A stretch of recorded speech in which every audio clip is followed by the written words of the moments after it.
Property dealer राजकुमार चौहान हत्याकांड में police जांच लगातार आगे बढ़ रही है। इस मामले में अब तक कई अहम खुलासे हुए हैं और पुलिस ने तमंचा सप्लायर सहित 3 और आरोपियों को हिरासत में लेकर पूछताछ शुरू कर दी है। यह पूरा मामला गोरखपुर के चिलुआताल थाना क्षेत्र के बरगदवा इलाके का है, जहां 17 मार्च को प्रॉपर्टी डीलर राजकुमार चौहान की बेरहमी से हत्या कर दी गई थी। इस हत्याकांड ने पूरे इलाके में दहशत फैला दी थी और तभी से पुलिस लगातार आरोपियों की तलाश में जुटी हुई है। पुलिस सूत्रों के मुताबिक इस हत्या की साजिश काफी पहले से ही रची जा रही थी। आरोपियों ने पहले ही तमंचे की व्यवस्था कर ली थी और मौके पर उसे इस्तेमाल करने की योजना भी बनाई गई थी। लेकिन जब वारदात को अंजाम देने की बारी आई तो जिस आरोपी के हाथ में तमंचा था उसे चलाने का अनुभव नहीं था। बताया जा रहा है कि आरोपी ने राजकुमार चौहान पर फायरिंग की, लेकिन गोली उन्हें नहीं लगी। इसके बाद हालात तेजी से बदल गए और आरोपियों ने पीछा करते हुए चाकू से हमला कर दिया।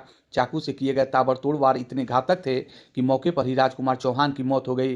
पुलिस ने घटनास्थल से एक मुर्गा काटने वाला चाकू भी बरामद किया, जिससे हत्या को अंजाम दिया गया था। इसके साथ ही मौके से कारतूस का खोखा भी मिला, जो इस बात की पुष्टि करता है कि फायरिंग की गई थी। हालांकि अब तक इस हत्या में इस्तेमाल किया गया तमंचा बरामद नहीं हो सका है, जिसकी तलाश जारी है। जांच के दौरान पुलिस को यह भी पता चला है कि इस हत्याकांड में शामिल आरोपी राज चौहान और उसके साथी विपिन ने मिलकर वारदात को अंजाम दिया। पहले फायरिंग की गई और असफल रहने पर चाकू से हमला कर हत्या की गई।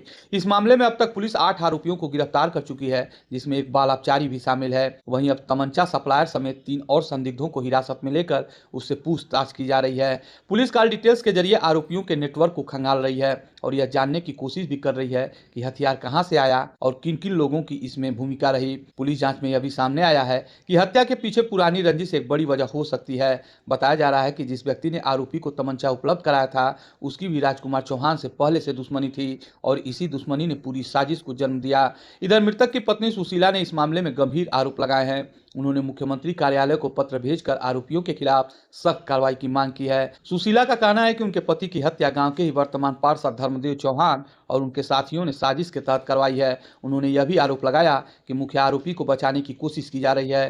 परिजनों का कहना है कि पकड़े गए आरोपी केवल मोहरे हैं, जबकि असली साजिशकर्ता अभी पुलिस की पकड़ से बाहर है। परिवार का आरोप है कि जब तक मुख्य आरोपी की गिरफ्तारी नहीं होती, तब तक उन्हें अपनी जान का खतरा बना रहेगा।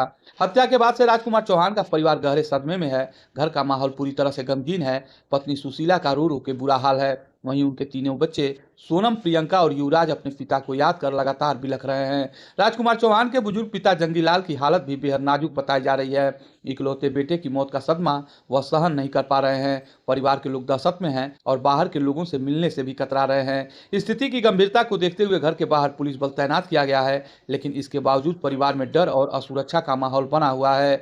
मृतक के भतीजे नीरज ने भी प्रशासन पर सवाल उठाए हैं। उनका कहना है कि पुलिस केवल छोटे आरोपियों को पकड़ रही है, जबकि मुख्य साजिशकर्ता को बचाया जा रहा है। उन्होंने प्रशासन से मांग की है कि जल्द से जल्द पूरे मामले का खुलासा किया जाए और सभी दोषियों को गिरफ्तार किया जाए। वहीं पुलिस अधिकारियों का कहना है कि मामले की जांच तेजी से की जा रही है। एसपी नार्थ ज्ञानेंद्र ने भरोसा दिलाया है कि जल्द ही इस पूरे मामले का पर्दाफाश कर दिया जाएगा और सभी आरोपियों को कानून के दायरे में लाया जाएगा। फिलहाल पुलिस की जांच जारी है और हर एंगल से इस मामले को खंगाला जा रहा है, ताकि साजिश की पूरी परतें खुल सकें और सच सामने आ सके।